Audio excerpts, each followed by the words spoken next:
So we will now have a discussion with Doug. We will listen to what Doug has to say. You will have the opportunity to ask him questions directly. He's one of the pioneers of the self-management processes, and he works with the whole world, USA, India, Africa, Europe. Doug, hi. Hi. Hello. Good morning. Good afternoon. It's a great pleasure to be here. Thank you for inviting me. I always enjoy the Business with Meaning Forum.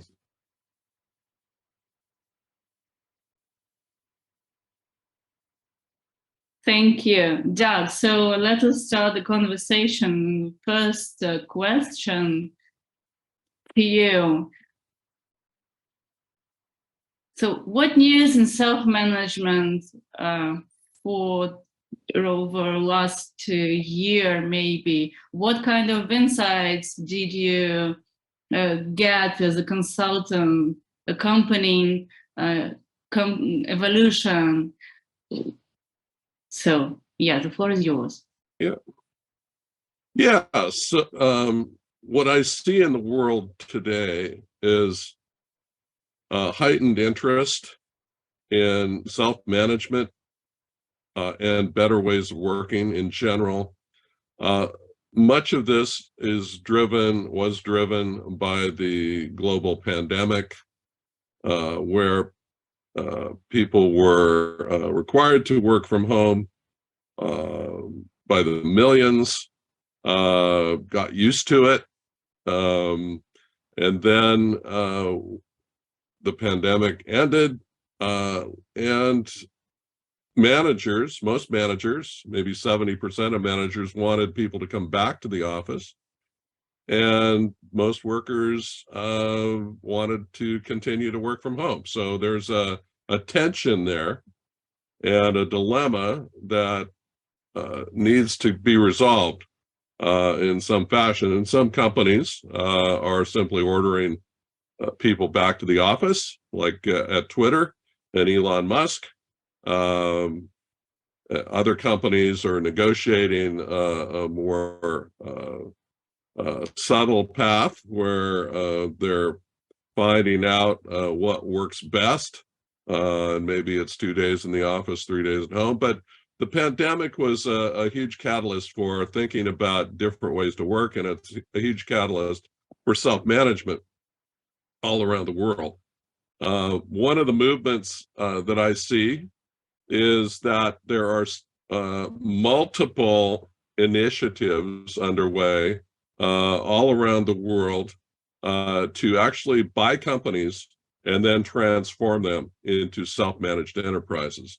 And I think this will be a huge momentum driver and really catalyze the shift towards self-management around the world. So these are some of the trends, some of the things that I'm observing in the world. Of course, self-management at Morningstar is strong. It continues. Morningstar has changed its vision, actually, in the last year. And so the new vision is to create an environment where human beings can flourish and work together productively in an environment of human respect. And you'll notice the vision says nothing about tomatoes, nothing about tomato paste or tomato products. It's all about the people. It's about people flourishing, and it's about human respect and understanding and appreciating the human beings that work inside our organizations.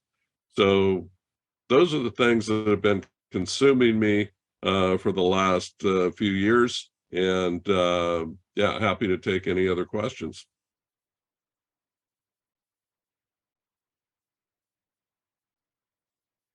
By the way, I'm just curious, what is the position of the Morningstar? Do you still have the biggest share on the tomato paste market in the US? Yes, it's about 50%. It's about half the market in North America. And just to give you an idea of the size of one of the factories, this is the largest factory, and it is huge. And I remember Sergey came to visit. I don't remember if it was in operation, but when these factories are operating, they're the 3 largest factories in the world, and they produce approximately half of the tomato products, industrial tomato products in North America. So going strong. But interestingly, Morningstar has also expanded up and down the supply chain. So it expands toward customers in remote warehouses across North America, and also toward the supply in terms of farming and harvesting and transplanting and trucking. In addition to that, Morningstar has entered the hospitality industry and now operates a large hotel and restaurant complex, which also serves as the Morningstar learning and development and training facility.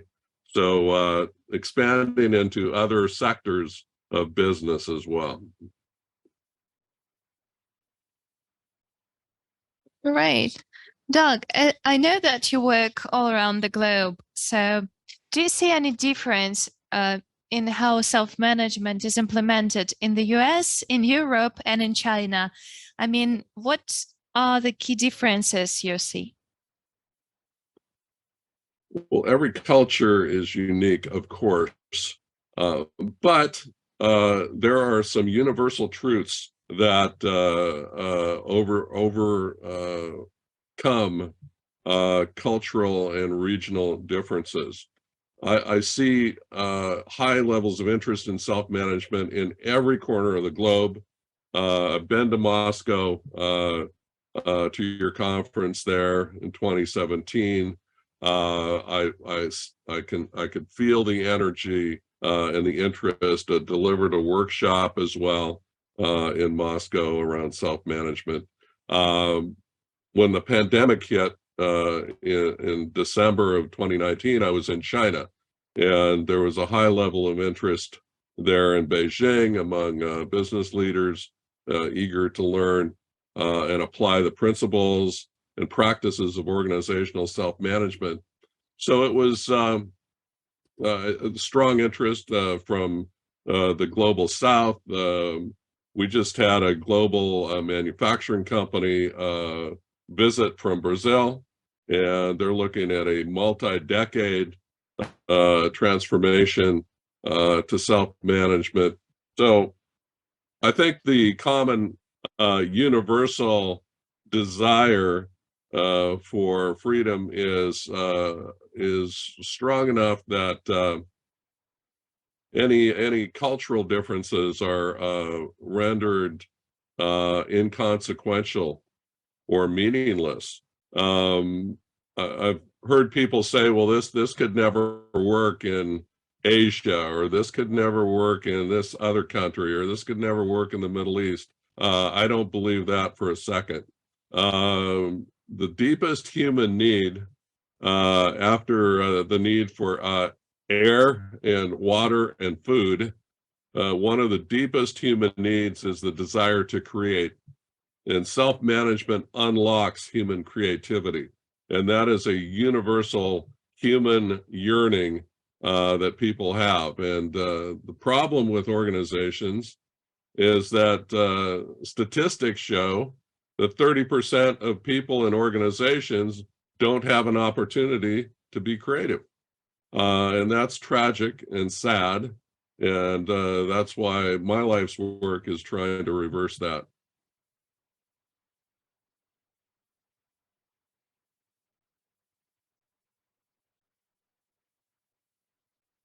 Amazing. Thank you. Doug,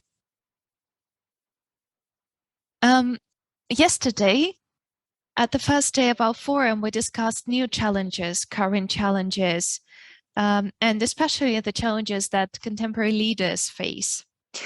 We are wondering, what do you think? What do you think has changed for leaders 2020, 2021, 22, what have they brought for leaders?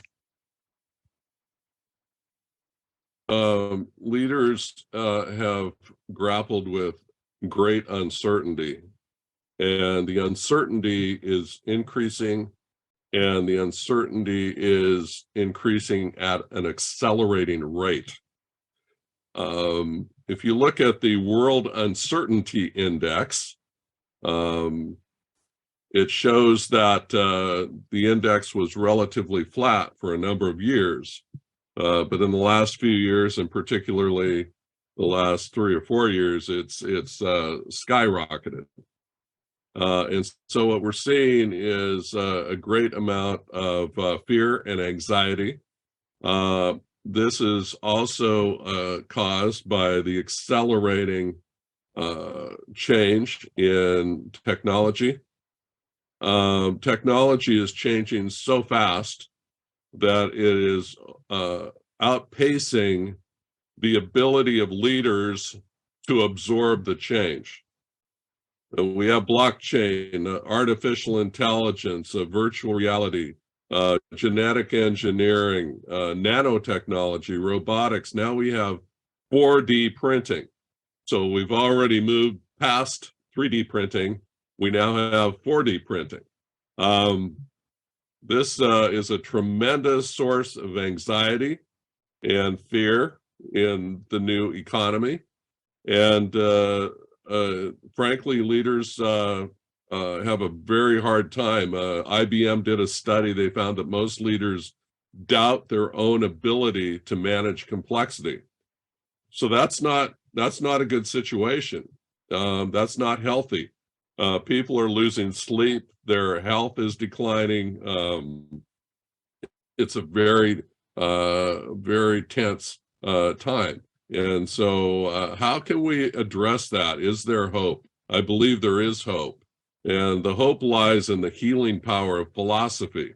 So I have a dear friend named Peter Kestenbaum, and thought I had his picture here, but Peter Kestenbaum is the world's greatest philosopher of leadership and has worked with many CEOs over many years. He just turned 95 years old, and he just released a new book called Confronting Our Freedom, Creating a Culture of Belonging and Meaning.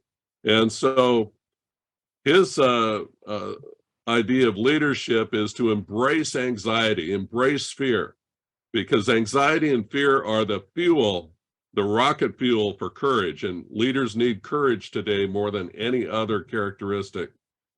And balanced with courage is the idea of ethics and caring, kindness, compassion, nurturing, support, and empathy for other people, and doing the right thing. Balance that with reality, understanding the terrain upon which one is operating, and then having a great vision of a desired future state into which you can invite people to follow you as a leader. So understanding philosophy, embracing anxiety, using anxiety as the fuel for courage is the answer to leadership in the 21st century.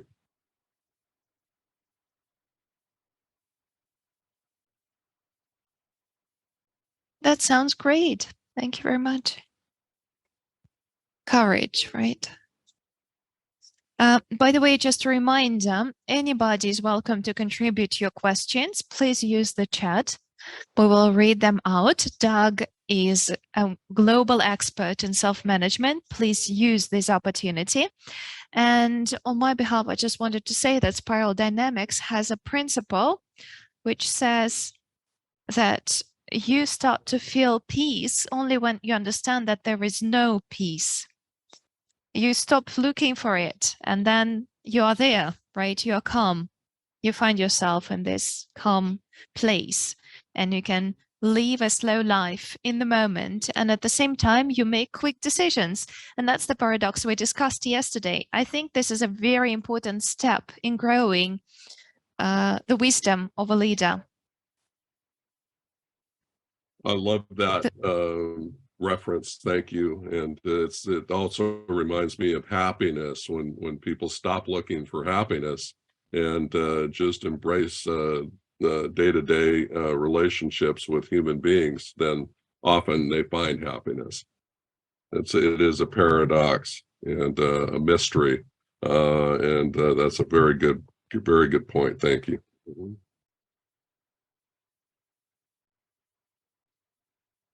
Yeah, thank you.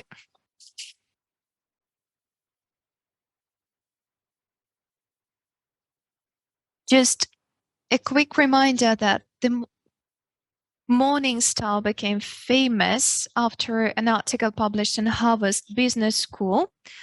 There are no managers, there are just experts. Yeah, right. That's the one. That's the one. Thank you. Of course. Gary Hamel, right. Yeah, the Morning Star is success, and its approach to self-management has created interest in other companies. And so we just had a brewery open in California just a couple of weeks ago, Sudwork Brewing in Davis, California, one of our big college towns. And they are a self-managed brewery. And they also won the Great American Beer Festival as brewing the best beer in America. So the best beer in America is produced by a self-managed company here in Northern California.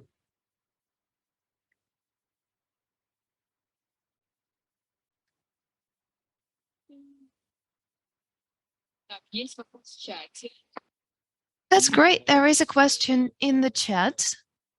A question to you, Doug. How do you see the future of traditional management over the next 10 years? Like, how do you think management is going to change in the next 10 years? I think it will be a slow but steady change. We can't be we can't be ignorant of the obstacles to change. Bureaucracy takes on a life of its own all around the world. And so it's partly based in brain science. So the neuroscientists tell us that human beings enjoy power. They enjoy command and control power. They enjoy being able to direct the lives of other people. And so Ian Robertson wrote a book called The Winner Effect, How Power Affects Your Brain. And he describes how individuals get a shot of dopamine in the brain when they exercise command authority over other people. And they become literally addicted to power. So in one sense, we're dealing with biology here. Dr. Kellner is a psychologist at the University of California, Berkeley, and he and his graduate students do research into the effects and causes of power dynamics between people and organizations. They find that sometimes people actually have their politeness and their etiquette and their manners degrade when they find themselves in positions of power. They become less caring and less considerate of other human beings. So this is a huge challenge. Most people are not in jobs that allow them to be creative. Many leaders don't believe that people should have an opportunity to be creative, or that they should be able to self-manage.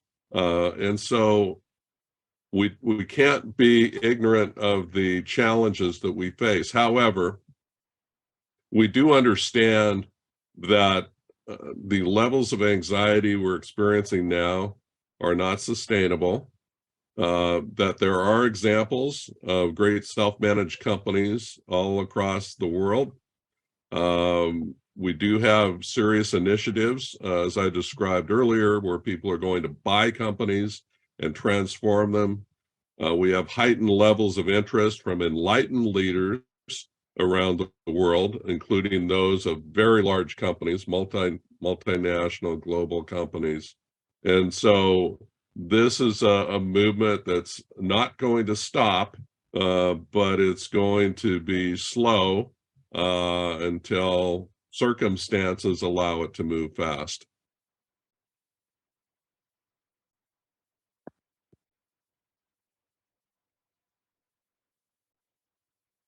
Thank you very much.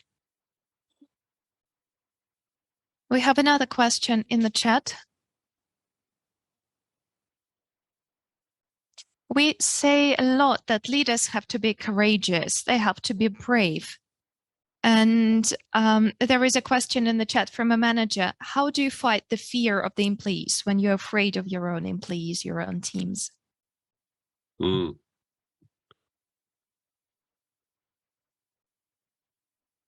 think one great way to combat fear is by having a great coach. So my friend Peter Kestenbaum was coaching the leader of the CEO of Ford Motor Company back in the, I think in the 1980s. Alex Trotman, he was facing a wildcat strike by workers. It was a very fearful time.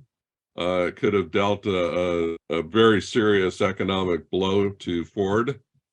And through coaching and mentoring and the power of philosophy that I described earlier, Alex Trotman was willing to face down the wildcat strike and break the strike.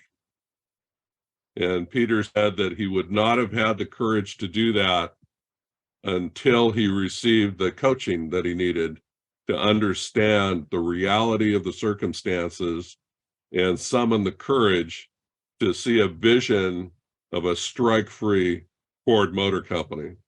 So having the right coach, having the right advice, embracing the power of philosophy is a great way to overcome that fear.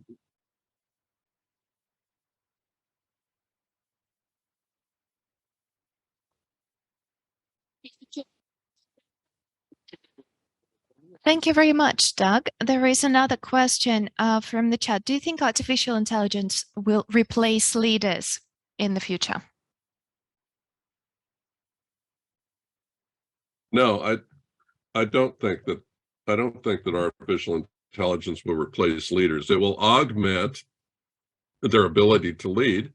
I was just at a retreat in Texas a week ago, and our retreat leaders used artificial intelligence to plan the meeting, to execute the meeting, to devise recipes for dinners, to create shopping lists.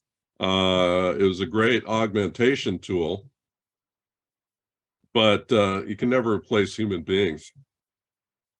The greatest computer is a human brain and the neurons inside a human brain. And having a vision of a desired future state into which one can invite people to join, not to impose, not to force, but to invite. And the only metric for leadership is whether or not one has followers. So people are always going to be following human beings because human beings have the unique capacity to create compelling visions of the future.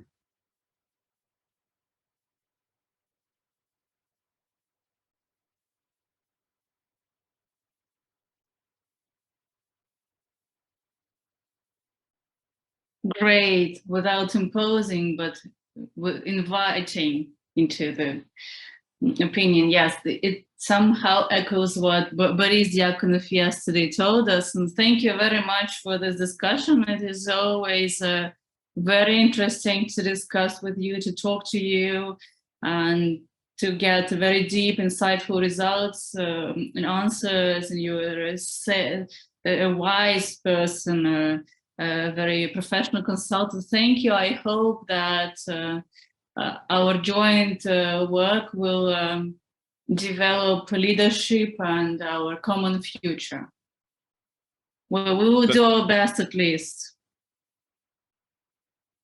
Thank you very much. I appreciate it from the bottom of my heart. Great honor to be here. Thank you for the opportunity.